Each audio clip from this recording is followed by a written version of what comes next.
Hi guys, welcome to another video of News in 30 minutes. Today on the 25th of October 2023, let us look at some of the important issues. Today the issues are mainly concerning mains topics. There are very good examples of case studies that can be used in your ethics paper as well as your essay paper. Okay, so with that, let us get on with the important issues of the day. The first issue is policy tweaks needed for aging Kerala. The aging population also means Kerala has to spend significant portion of its budget on pensions. Okay. Now Kerala is our pilot project of what is going to happen eventually to India. What I mean is, if I take Kerala, currently 16.5% of the population in Kerala is elderly. When I say they are elderly, it means they are greater than 60 years of age. And it is said that by 2031, the elderly population in Kerala is going to exceed to 20%. Okay, if I take India and if I look at the demography of India, currently 9% of India's population is elderly. Okay, but however, there are statistics that estimate that by the time we are in 2050, the elderly population in India will reach 20%. So in the matter of the next 27 years, we will be also experiencing the same problems that Kerala today as an aging population is experiencing. So whatever steps that we take in Kerala becomes a laboratory and a ground for experiment that needs to be applied or overlapped over India in the span of the next 27 years. Okay, so what is happening in Kerala? Why is there aging population? The reason for Kerala experiencing aging population is, see, anywhere and everywhere as development happens in any region, this is natural. One, fertility declines. Fertility is declining. Okay, that is the number of children women have will decline. So fertility declines. The second is life expectancy increases. That is the second reason. And the third reason is most of the youth from Kerala are basically settling abroad, so living behind the elderly population. So these are the three reasons why population in Kerala is relatively aging. Okay, now what is some of the the problems associated with this? The problems associated with aging population is, one, there is very high dependency ratio. Okay, that is too many people are now dependent on the state support. Correct? So that is very high dependency ratio. And the author in this article says that Kerala's, out of the total committed expenditure,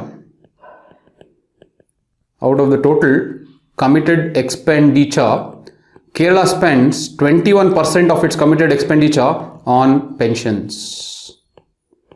Okay, 21%, almost 1/5 of the committed expenditure is going into pensions. That shows that with the increase of age, with the increase in dependency ratio, the state is going to bear the burden of making sure that the support given to this population is continued. Okay. The third aspect is the rise or the mushrooming of old age homes. The rise or mushrooming of old age homes. So these are some of the consequences of the aging population in Kerala. As I told you, what steps we take in Kerala is very important because these are the steps that we need to take over a span of 27 years in India as well. Okay, so basically the author says that we have to bring some changes within the policy as well as the programs, in order to make sure that, one, the the elderlies will not lose their independence.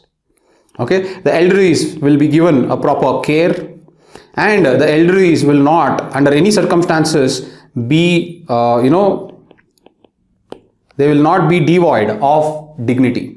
They should always make sure, or we should always make sure, that the elderlies will always be living with dignity. So these are the three things that we have to make sure that the elderly population are living with. Okay, so our policies and programs should make sure that the independence, the care as well as dignity is not compromised of the elderly under any circumstances. So this is some of the basic broader framework under which we have to create policies. Okay, so when it comes to care, we should have a very robust geriatric healthcare. Okay, when we talk about dignity, the dignity comes when we have a very good old age homes, but you don't make them feel isolated. Okay, and independence is when you don't make them feel that they're dependent on someone. You make sure that their independence is present by allowing them to be physically, digitally and socially independent.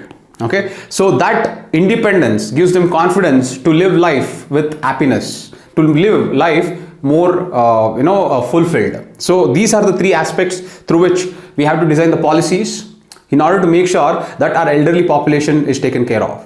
As I told you, this becomes a ground on which we have to make sure that the same thing is then imposed onto the entire country. Okay, so this is the first article which talks about the aging Kerala. The next article again is an excellent article that talks about leadership skills. As I told you, leadership is itself a completely different section, especially in GS4 paper. There is one case studies that usually either explicitly or implicitly talks about leadership skills. Okay, so they are usually testing, are you aware of what leadership exactly means, and are you able to apply the principles of leadership into the case studies? That is one way. The second is within the theory also they keep asking directly the questions that usually expects you to tell about some leadership qualities. Okay, so leaders must learn to lead from the back. Okay, now this article talks about Lal Bahadur Shashtri. Okay, so let me first talk about what is this leadership. If we take leadership, there are two types of leadership. One is transformational leadership, another is transactional leadership. Okay, transformational leadership is always a person. That person will always look at long-term gains. The person is playing for the long term. The transactional leadership is mainly short-term advantages. As the name suggests, transactional leadership is basically a person who's interested in one particular transaction. In other words, this leadership is mainly concerned with getting the job done. They are only concerned with getting the job done. So how fast can you get the job done? How effectively can you get the job done? How efficiently can you get the job done? That is what is transactional leadership. Whereas if you take transformational leadership, it is not just about getting the job done. It is about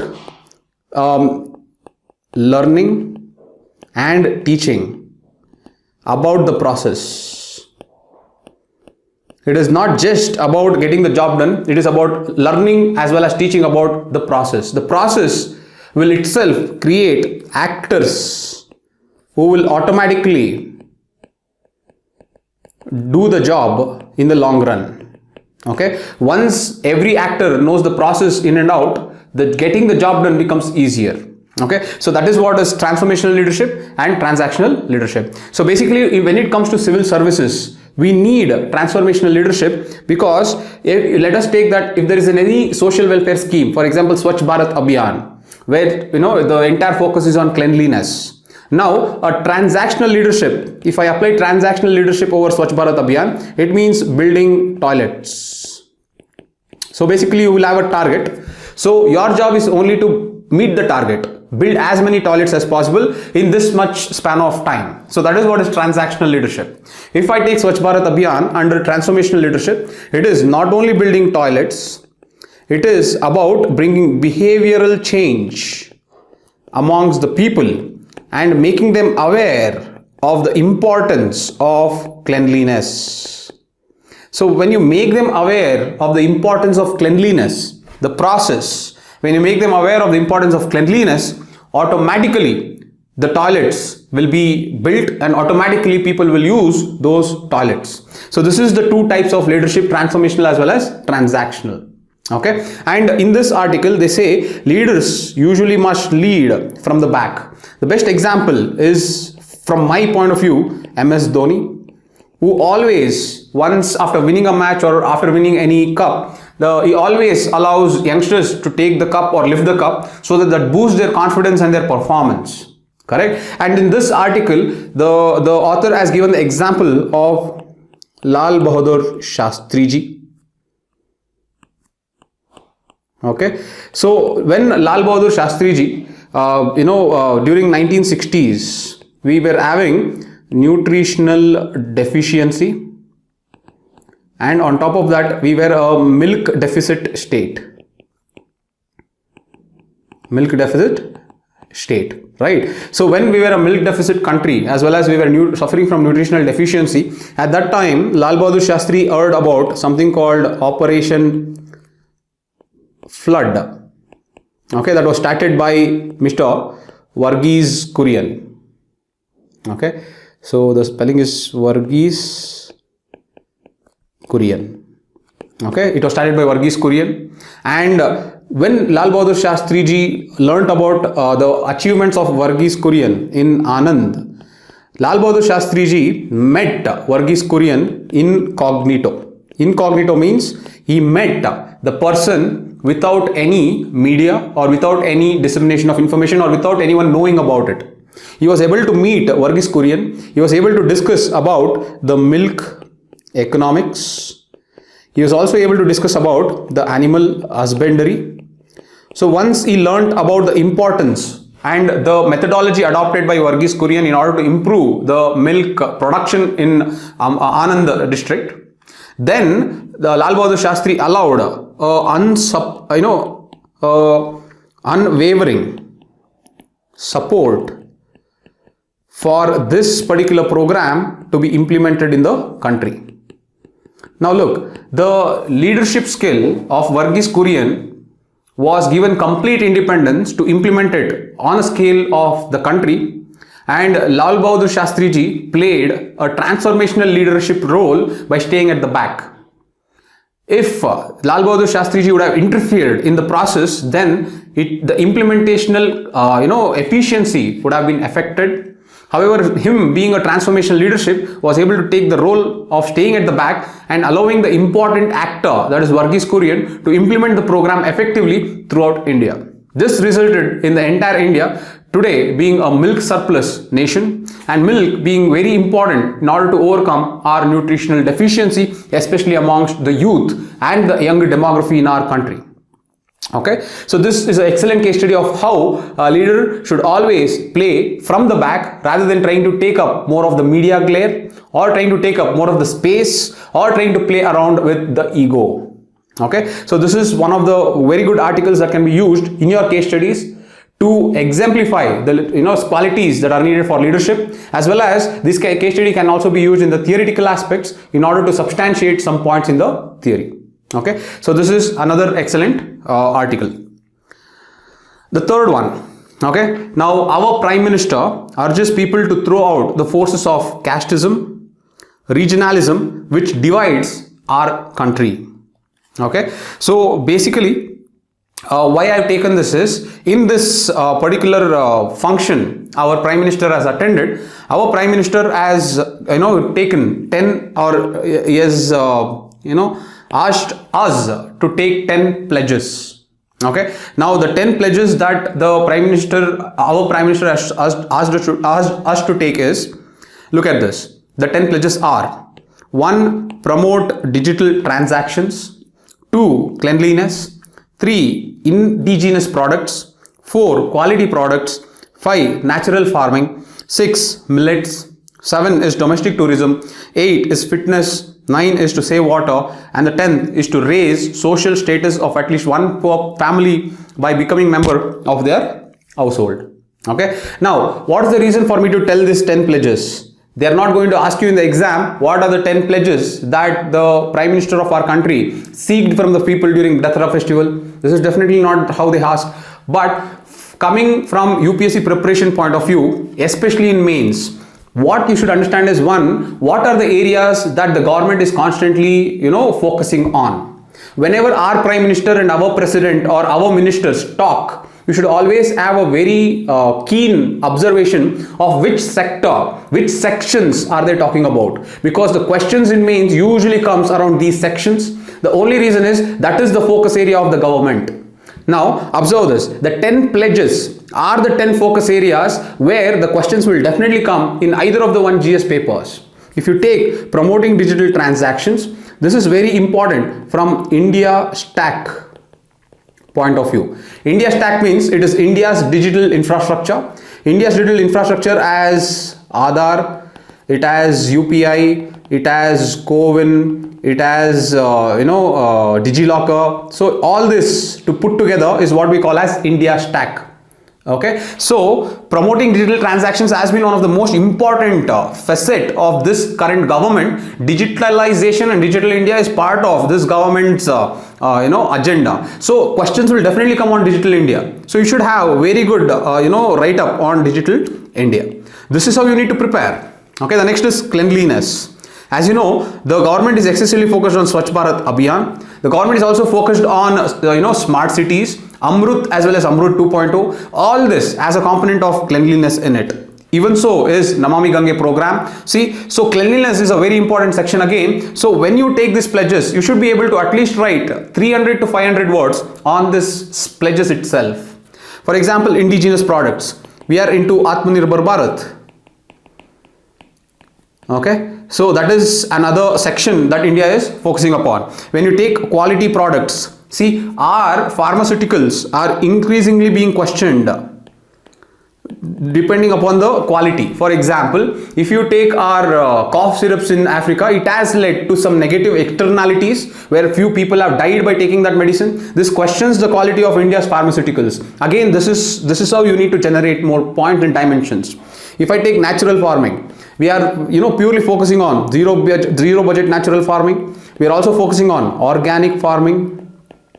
Are you seeing this? So these are the things you should have some content upon. The next is millets. If I take millets, you should know about Sri Anna. Sri Anna is nothing but improving the area as well as production of coarse cereals. Coarse cereals can be ragi, it can be jowar, it can be bajra. So increasing the production as well as the area of cultivation of these coarse cereals is what is Sri Anna scheme. The next is domestic tourism. If there is domestic tourism, the thing that should come to your mind is Swadesh Darshan scheme.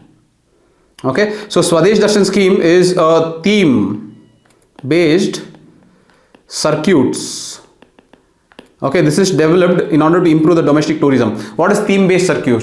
Theme-based circuits means Buddhist circuit, means all the areas that are famous Buddhist pilgrimage sites.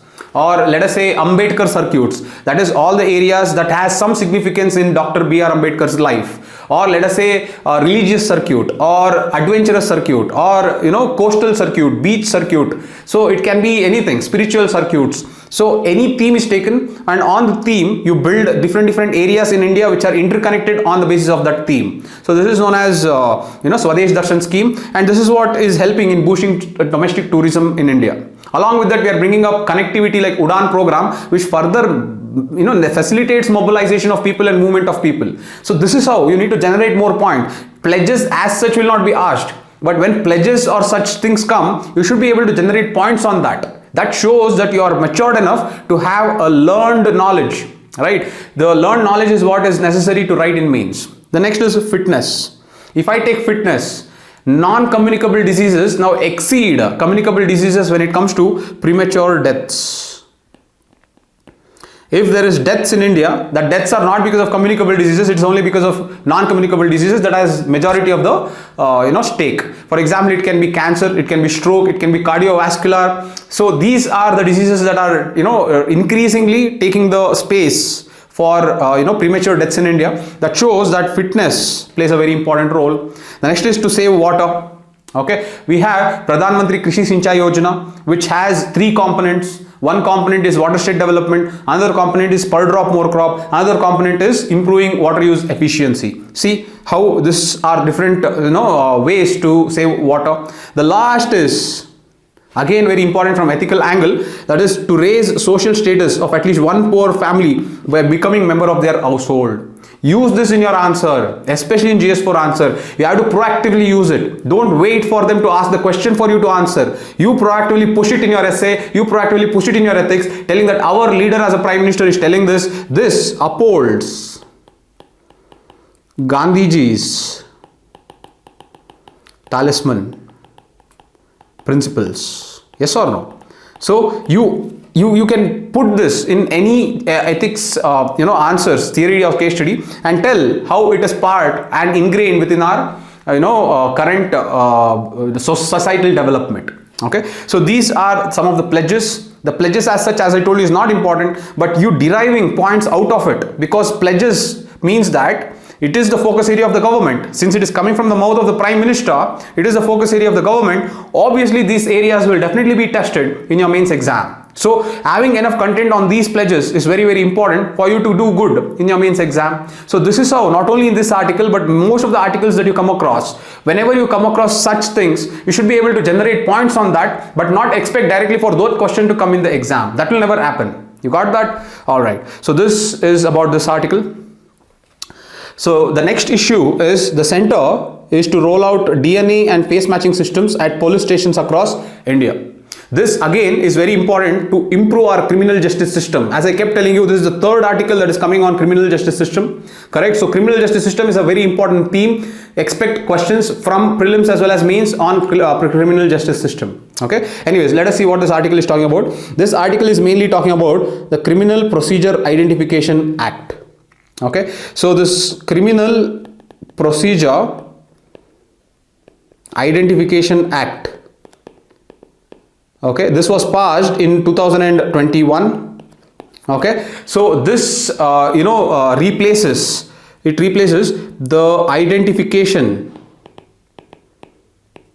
of Prisoners Act 1920. It replaces this. Okay, so that Identification of Prisoners Act 1920, this is an 100-year-old act. Okay, so this is basically replacing this. As you can see here, let me just come back here. Identification of Prisoners Act 1920, it allows the collection of fingerprint impressions, footprint impressions, as well as photographs. Look, this is highly limited, don't you think? In the current era of forensic necessity, in the current era of high complexity in criminals and crimes that are being committed, only allowing fingerprint impressions and footprint impressions and photographs of the convicts will not help.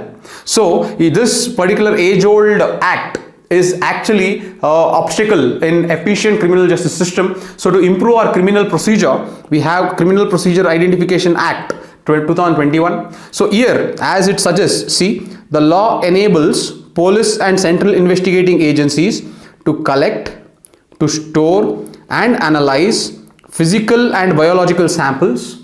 Okay, so one, physical as well as biological samples are allowed. Biological samples. So if physical and biological samples are allowed, that means obviously DNA fingerprinting is also allowed. That is the corollary of it. So DNA fingerprinting is allowed. The second is retina and iris scan is also allowed. So we are also allowing retina as well as iris scan. So this is an advancement to our evidence and forensics compared to Identification of Prisoners Act 1920. Okay, so this is what is the Criminal Procedure Identification Act. It will improve our investigation as well as it will overall improve the criminal justice system of India, which was, as in Nithari case, very, very abysmally low. Hence it is a step towards progress. Okay, now the entire standard operating procedures of this Criminal Procedure Identification Act is being created by the National Crime Report Bureau.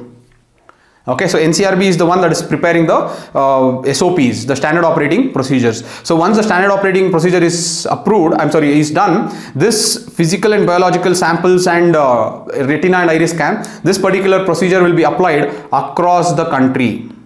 As the name suggests, it will be applied at both police level, at the states, as well as the central investigative agencies. Okay, so to summarize, the Identification of Prisoners Act 1920 is being replaced by Criminal Procedure Identification Act 2021.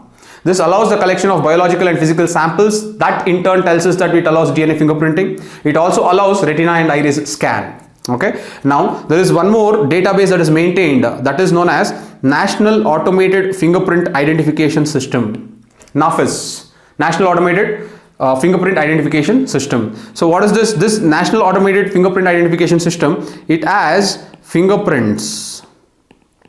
It has fingerprints plus 10-digit unique ID. Okay, it has fingerprints and 10-digit unique ID of more than 1 crore convicts. Okay, and this is currently maintained by NCRB. Okay, and this National Automated Fingerprint Identification System is now going to be put under the Criminal Procedure Identification Act 2021. Okay, so that is another provision of NAFIS coming under the subset of Criminal Procedure Identification Act 2021.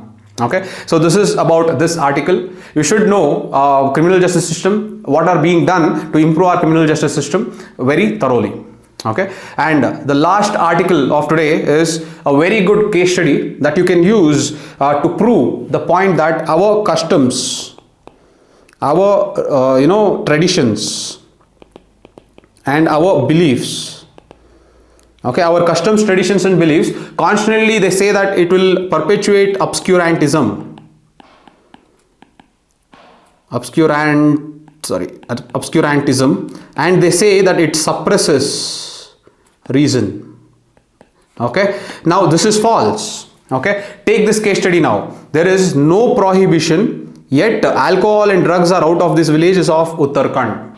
Okay, no one is restricting them, but even then these villages do not have any type of alcohol or drugs. The villages are Kota Dimau, Gadol and Bori villages that are located 44 kilometers from Dehradun. Okay, the reason why these villages do not entertain alcohol, even keeping alcohol in the houses is also not done, not prohibited. No one is prohibiting, there is no limitation, there is no law, nothing. It is just people out of themselves do not allow or do not use alcohol or drugs. Not even storing of alcohol is done in these villages. The only reason is because of their beliefs. It is because of their religious beliefs. To respect the deity of that village, they don't do this. This is an excellent example of how our customs, traditions and beliefs need not always perpetuate obscurantism and suppress reason. This is not the case. Our customs, traditions and beliefs also are helping perpetuate reason, as well as good habits, as well as peace, as well as harmony. Okay, so yes, we do agree that there are few practices that are regressive in nature, that are discriminatory in nature, and we are modernizing towards it. We are removing it slowly. However, when we take the entire broader framework of our Indian customs and traditions, we cannot under any circumstances put it into the negative bracket telling that it will perpetuate obscurantism, but we should always tell that it will always perpetuate or facilitate reasoning, rationality, peace, harmony and social interactions and integrations. All right, we always have that assimilative capacity, the tolerance and the love that we see in the society. That is why when we see the entire world in turbulence, we don't see that level of turbulence in India because of our societal values and the traditions and customs that has followed for several years. Yes, so again this becomes an excellent case study in your ethics as well as essay paper. Right, when there is no limitation and even then people are able to follow it just out of respect of their belief, that shows the strength the customs and traditions plays on influencing our thoughts and actions within the society. Okay, so I hope these articles were helpful. As I told you, the articles today are mainly inclined towards mains exam, and I hope through these articles you got to know how exactly to pluck points for your mains exam. Alright, so if this has helped you, please like, share and subscribe guys. Thank you for all the support. I'll see you tomorrow. Bye.